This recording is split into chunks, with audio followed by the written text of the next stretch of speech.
क्योंकि वही आगे बढ़ेगा, वही चमकेगा जो रगड़ा जाएगा, जो मेहनत करेगा, संघर्ष करेगा, वही आगे निकलेगा। तो आप ये बताओ, जब समान अवसर है, आज पढ़ने के लिए भी समान अवसर है हमारे पास, पढ़े हम लोग, और राजनीति के लिए भी समान अवसर है, तो हम दूसरे दलों की पूछ क्यों बने? साथ काशीराम कहते थे अपनी दूसरे की बहन से बढ़िया होती है अपनी झोपड़ी पे, जहां बालिग होता है, जहां मैं आपको डांट दूं, आप मेरी उंगली खींच लो, आप वहां बैठ जाओ, मैं यहां बैठ जाऊं, यहाँ सब लोग बराबर हैं, अब आपस में परिवार है।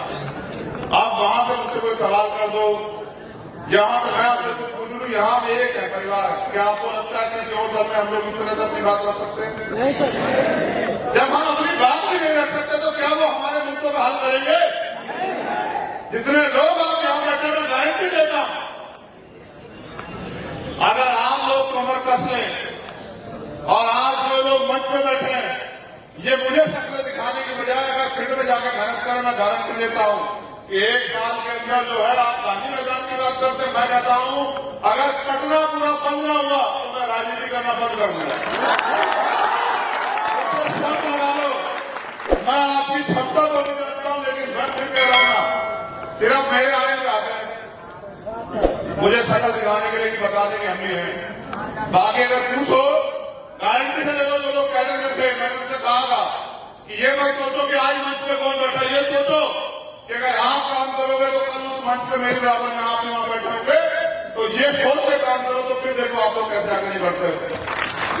ये कोई बाबा साहब ने क्या कहा जब उन्होंने वोट का अधिकार दिया, अपने चाचा बच्चे को बांध करके कहा कि आज मैंने रानी का पेट काट दिया है, आज के बाद राजा आपकी वोट से तैयार होगा, बैलेट वोट से तैयार होगा। आप मुझे बताओ, मैं भी तो एक प्राइमरी स्कूल का हेडमास्टर का बेटा हूं, बाबा साहब के द्वारा दिए गए आरक्षण से नौकरी लगी मेरे पिताजी की, उनकी नौकरी लगी तो उन्होंने 6 भाई बहनों को पढ़ाया, और मैं पढ़ लिख लिया तभी तो आज संघर्ष कर रहा हूं। अगर मैं पढ़ता लिखता नहीं तो भाई मैं भी कहीं जो है मजदूरी कर रहा होता।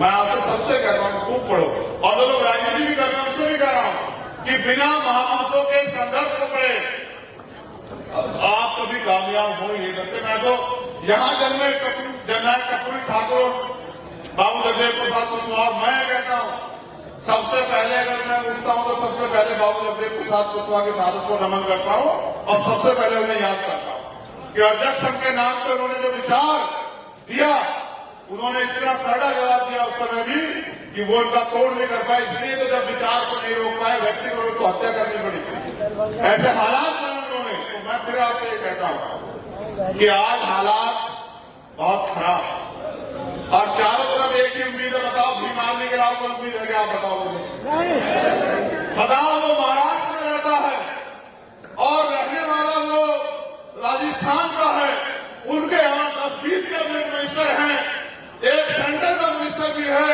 केंद्र की सरकार में, स्टेट की सरकार में, लेकिन उम्मीद वो भीम आर्मी के कार्यकर्ताओं से लगाता है। तो इस विश्वास को आप समझते हैं, विश्वास कैसे पैदा हुआ? ये विश्वास आपके संघर्ष से पैदा हुआ है। इसलिए मैं आपसे कह रहा हूं कि हमें अपने संघर्ष के बलबूते अपने खून का कतरा चुका के इस देश में बहुजन राज लाना है। हमारा नारा है बहुजन स्वराज का, ऐसा राज जहां मानवता की बात हो, ऐसा राज कि जहां तमाम तरह से जो है अंतिम व्यक्ति भी रोटी कपड़ा मकान में लड़ाई ना रहे, उसके स्वाभिमान सम्मान के साथ उसके साथ अन्याय ना हो, उसको तमाम अवसर मिले तो आगे बढ़े, और वो तरक्की करके अपने परिवार को आगे बढ़ाए, और जो गैर बराबरी देख रहे हैं सामाजिक आधार पे, ये छोटा है बड़ा ये खत्म हो जाए, जाति व्यवस्था जो है टूट जाए, इसके लिए पहले हमें जातियों को जोड़ के भाईचारा बना के बहुजन समाज बनाना पड़ेगा।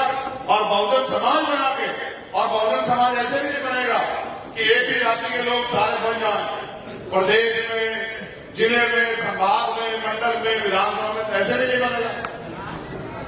जिसकी जितनी संख्या वाली उसकी इतनी रिश्तेदारी, इस नारे को भी याद रखना पड़ेगा। हमारे महारावर कह के गए कि बाबा साहब के बच्चों के बिना देश का शासन नहीं चलने दूंगा, और आज बताओ आपके मुद्दों पे कोई बोलना भी नहीं चाहता। आज बताओ क्या अधिकारी कर्मचारी आप परेशान नहीं है क्या? बताओ पूरे देश में अधिकारी कर्मचारी जो है किसी तरह से किस तरह से मुंह बंद करके नौकरी कर रहा है नहीं कर रहा? बताओ। तो वो अधिकारी कर्मचारी उम्मीद कर बैठा है, कल भी मान के लोग संघर्ष करके आजाद समाज पार्टी के बैनर में कामयाब होकर हिस्सेदारी तय करेंगे। और जब उनका शासन आएगा, आज हमारे लोग मुझे मंच में बैठते कह रहे थे कि बताओ भाई, पारसी समाज के लोग बहुत बड़े पैमाने में आपके साथ जुड़े हुए हैं, ताड़ी का व्यवसाय खत्म होगा, उनका क्या होगा? मैं कह रहा हूं, अब तो तुम मुझसे कह रहे हो कि भाई सरकार से कह दो, और मैं आपसे कह रहा हूं कि आपका मौका आ रहा है, आप मुझसे कलम से लिखवा ले जाओ आज कि ताड़ी को कर्सी का व्यवसाय, उसका आयोग बना के जो है पूरा जो है, मैं गारंटी देता हूं कि व्यवसाय दिया जाएगा। आप लोग ताकत से बनाओ, अगर आप ताकत नहीं बनाओगे तो फिर आपको दूसरे लोगों की गुलामी करनी पड़ेगी। मेरा एक सवाल है, यहां जो नौजवान बैठे हैं, स्वाभिमान सम्मान की वैल्यू समझते हो? खाली नारे लगाने से पेट भर जाएगा? एक दिन खाना खा के 10 दिन चल लोगे?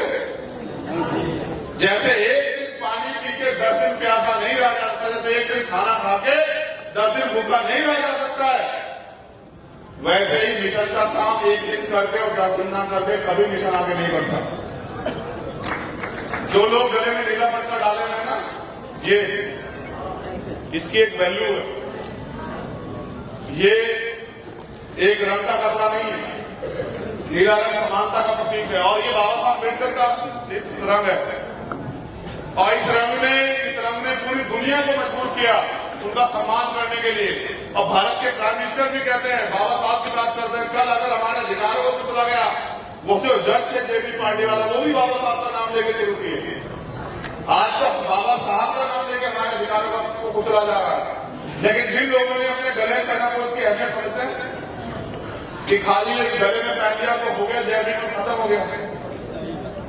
आज क्रांति की पहचान बन गया नीला रंग, आज स्वाभिमान सम्मान का रंग बन गया नीला रंग।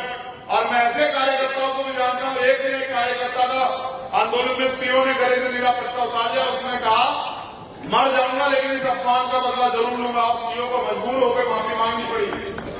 वहां एसपी ने मुझे फोन किया कि भाई बताओ क्या चाहते हो? मैंने कहा क्या हुआ कि ऐसा ऐसा हो गया। मैंने जिलाध्यक्ष से बात की, उसने कहा भैया उसने अपमान किया मेरे पट्टे का, बीमारी का अपमान किया, मैं बर्दाश्त नहीं करूंगा। अंत आप विश्वास करो, जिला फरसाबाद की बात है, तो वो मैंने कप्तान से कहा कि देखो बीमारी वाले हैं, उनको मैं भी नहीं समझा सकता। तो कहा जी आप उनके नेता हो? मैंने कहा नेता भले ही, लेकिन भूतों में से एक ही, तो जब मैं ही नहीं, तो मैंने कहा जब मैं ही किसी की नहीं सुनता तो वो किसकी सुनेंगे?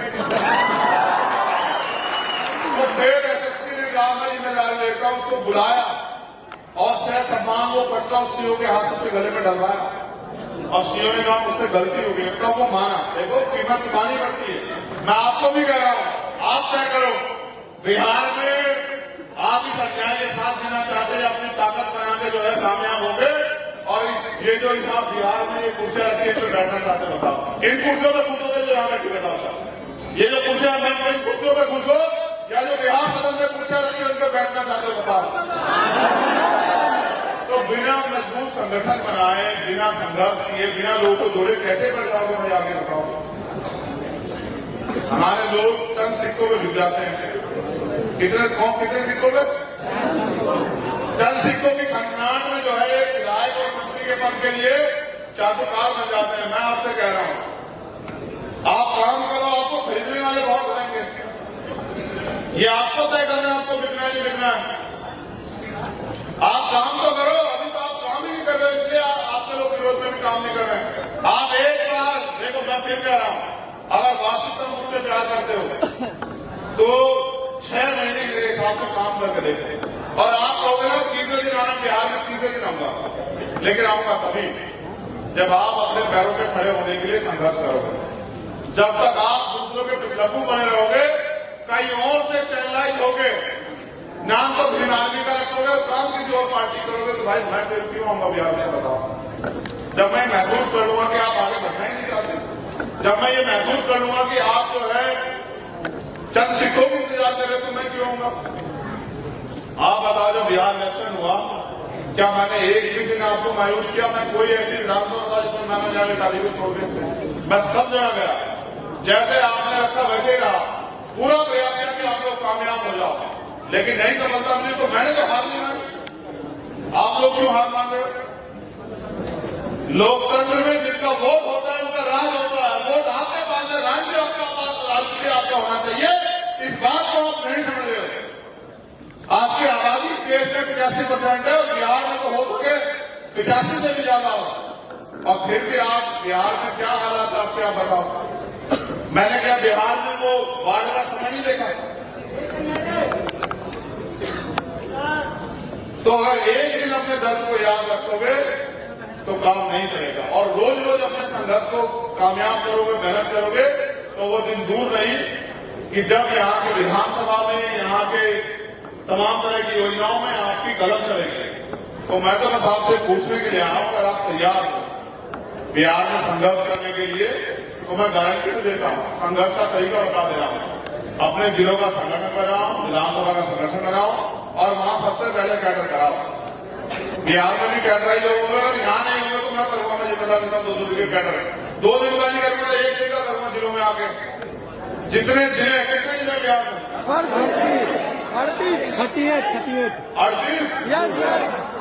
के 38 दिन, 38 के 38 दिनों में आप संगठन बनाओ। अभी तो हमारे लोग बड़े पैमाने पे बेरोजगार घूम रहे हैं। कहाँ रोजगार है? कहाँ रोजगार? सरकारी नौकरी तो खत्म कर दी सारे सरकारी डिपार्टमेंट प्राइवेट कर दिए। कहाँ है नौकरी? महंगाई तमाम तरह से बढ़ रही है। आप लोग उस महंगाई के लिए 1 रोटी, देखो हाथ क्या है, पहले 4 रोटी खाते थे, महंगाई बढ़ गई तो 2 रोटी खा ले रहे, लेकिन संघर्ष नहीं कर रहे। क्या मैं भूल गया हूं बिहार के उस दर्द को, या बिहार के उस दर्द को, जो कि जब वो बिहार के इतने बड़े पैमाने में कोरोना काल शुरू हुआ और उतने मजदूर पैदा करके आए,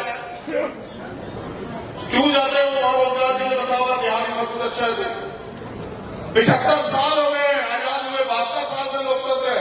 बताओ आपके घरों में कितनी जो है तरक्की हुई? अगर आपका वोट का अधिकार ना हो तो आपकी गली में ना आए कोई।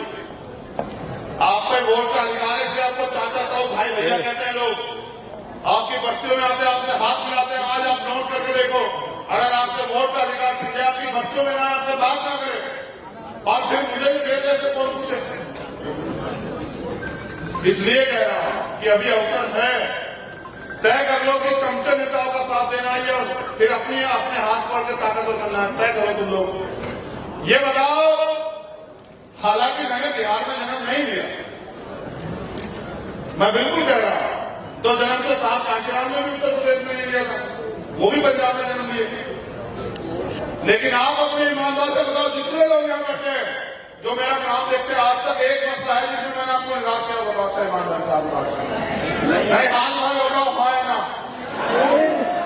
कोई ऐसी लड़ाई है जिसको मैंने बीच में छोड़ी हो? पूरे देश में कोई अन्याय ऐसा है जिसमें हम लोग पीछे हटे हो? या फिर ये भी बताओ कभी पीठ दिखाई आपको सरकार में करके? इतने मुकदमों से नहीं डरते तो आपकी छुट्टी से है। आप जब चुप हुए बैठे हैं ना, अन्याय सह के भी चुप नहीं से डरता हूं मैं, और किसी से डरता मैं तो पूरी सरकार से नहीं डरता, और किसी भी सरकार से नहीं डरता। भारतीय संविधान से डरता हूं, उसकी इज्जत करता हूं, और मेरा धर्म है भारतीय संविधान। आज गुरु नानक देव जी की जयंती, उसकी भी आपको अलग अलग बधाई। लेकिन आपकी तरक्की का रास्ता आपके हाथ में है।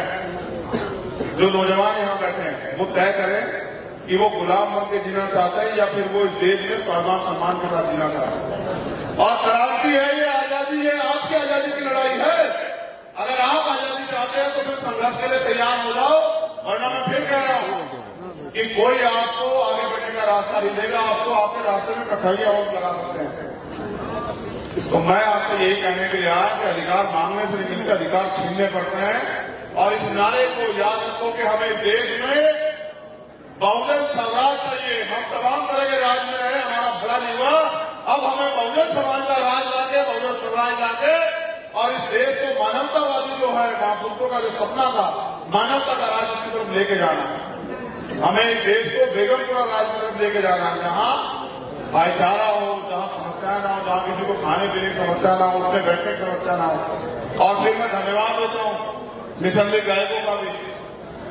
तुम इनकी अहमियत भले ही ना समझो, मैं समझता हूं, क्योंकि हमारे लोग पिक्चरों में, कहानियों में, गानों में बहुत इंटरेस्ट लेते हैं। मैंने देखा, मैं पूरे देश में जाता हूं, मैंने इस तरह नाचते नहीं देखे लोग। क्या तो मैंने अधिवेशन में देखे थे, यहां देखे, तो इसका प्रमाण है कि उसके द्वारा कही गई बातों का आपके ऊपर असर है, लेकिन यहां से जाने के 4 घंटे बाद आप भूल जाते तो फिर क्या फायदा? क्या आप लड़ाई जीत गए हो? नहीं। क्या आपके साथ होने वाला जुल्म, जाति, अन्याय, अत्याचार, आपके अधिकारों के डाका करना बंद हो गया है? तो फिर किस बात की खुशी मना रहे हैं? क्या आप बिहार में अपनी तीसरी आजादी की लड़ाई लड़ने के लिए तैयार हैं? अब आप मेरे साथ खड़े हो जाइए, जो जहां नहीं खड़ा हो जाए।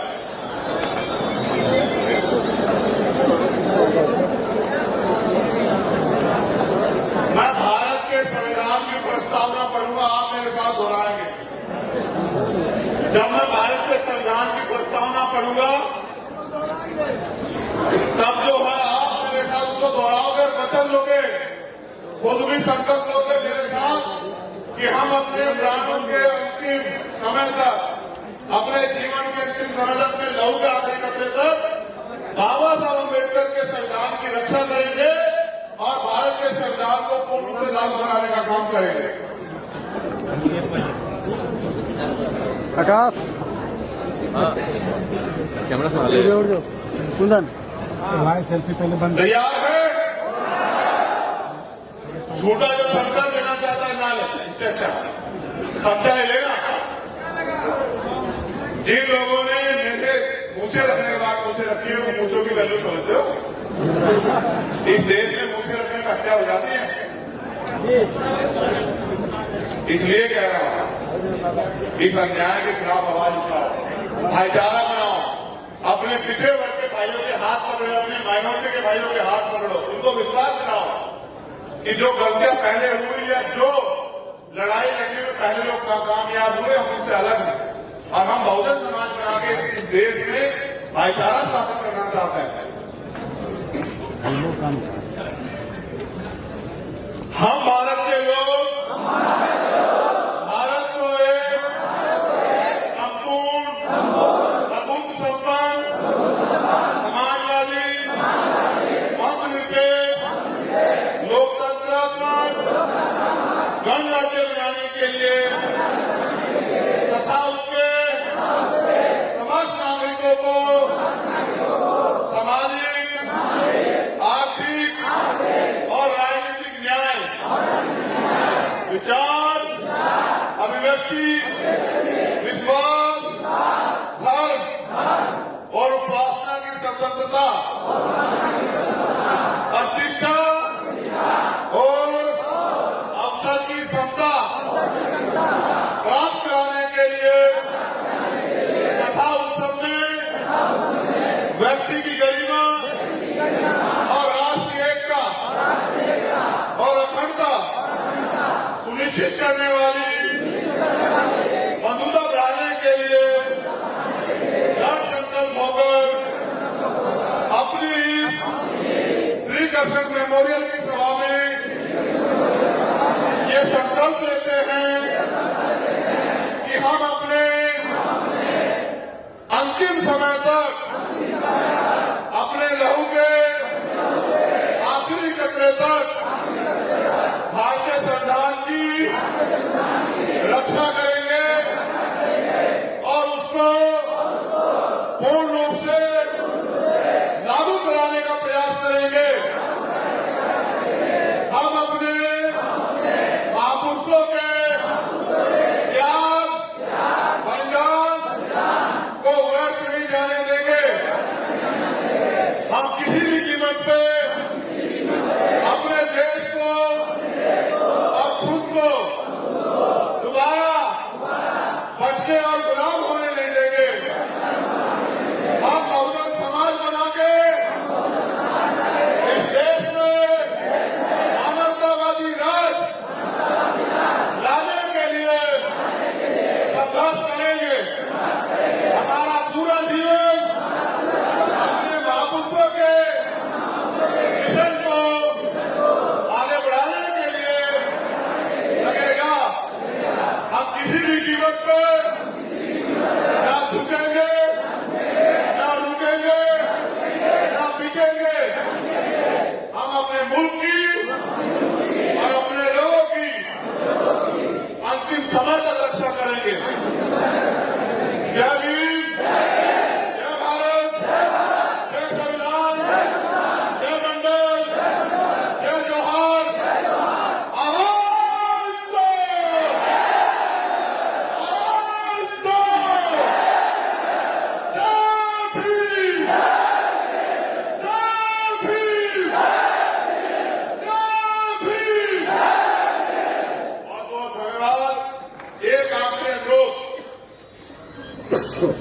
बिना अनुशासन के शासन नहीं आएगा। बिना अनुशासन के तो हम व्यक्ति कहलाने के लायक भी नहीं। इसलिए हमें सबको अनुशासन में रहना, क्योंकि बिना अनुशासन के भीड़ क्या होती है? भेड़ भी एक दूसरे के पीछे चलते। हमारे लोगों को अनुशासित होना चाहिए, क्योंकि जब कोई व्यक्ति आर्मी का जवान बनता है, सेलेक्ट हो जाता है, तब तक उसको जवान नहीं माना जाता जब तक वो कठोर ट्रेनिंग से न गुजर जाए। अगर कोई नौजवान IAS IPS की परीक्षा भी पास कर लेता है तो भी उसको डायरेक्ट टीएम नहीं बनाते, पहले उसकी ट्रेनिंग कराते हैं। इसलिए आपको इस देश में शासन सत्ता में आने के लिए कैडर की जरूरत है। कैडर से समर्पित कार्यकर्ता तैयार होगा जो RSS और बीजेपी के 1000 कार्यकर्ताओं पर भी भारी पड़ेगा। मैं ऐसा मेरा विश्वास है। इसलिए आप सभी लोग अपने अपने जिलों में कैडर के प्रोग्राम लगाओ, कैडर लो और कैडर लेके ताकतवर बन के प्रूफ होंगे और फिर मोर्चे पर डट जाओ। फिर एक दिन ऐसा सूर्य निकलेगा, कहां? बिहार की धरती पे, जिसमें आप कमजोर लोग भी खुशी बनाएंगे। बुद्ध की धरती कहां ना है? पूरी दुनिया में यहाँ से हम जो है पूरी दुनिया में जागरूक कदम यहाँ से। बिहार की क्रांति का कोई तोड़ नहीं है। बिहार की कमजोरी के लिए बिहारवासी जिम्मेदार, स्पेशली बिहार के बहुजन समाज के नौजवान जो नेताओं के सफेद कपड़े देंगे, उनके जैसे बनना तो चाहते हैं लेकिन लीडर नहीं बनना चाहते। जो तमाम दलों से विधायक MP तो बनना चाहते हैं लेकिन समाज की लड़ाई को जमीन पे नहीं लड़ना चाहते। लेकिन फिर भी मुझे गौरव है कि हमारे पास एक ऐसा संगठन और ऐसी टीम है जो अपने प्राणों का बलिदान देकर भी बहुजन समाज की रक्षा सुरक्षा कर रही है। इन सभी साथियों को, जिन लोगों ने इस प्रोग्राम में मेहनत की, उन सबका धन्यवाद। अगला प्रोग्राम वास्तविकता में गांधी मैदान में होगा, ऐतिहासिक होगा। ये कमर में हमें यहाँ से आज कसकर जाना और जिस दिन वो प्रोग्राम होगा उस दिन एक और जो है क्रांति का संदेश जो है वो पूरी दुनिया में जाएगा। जय भीम, जय भारत, जय संविधान, जय मंडल, जय जोहार। आप सभी के लिए मंगल कामनाएं।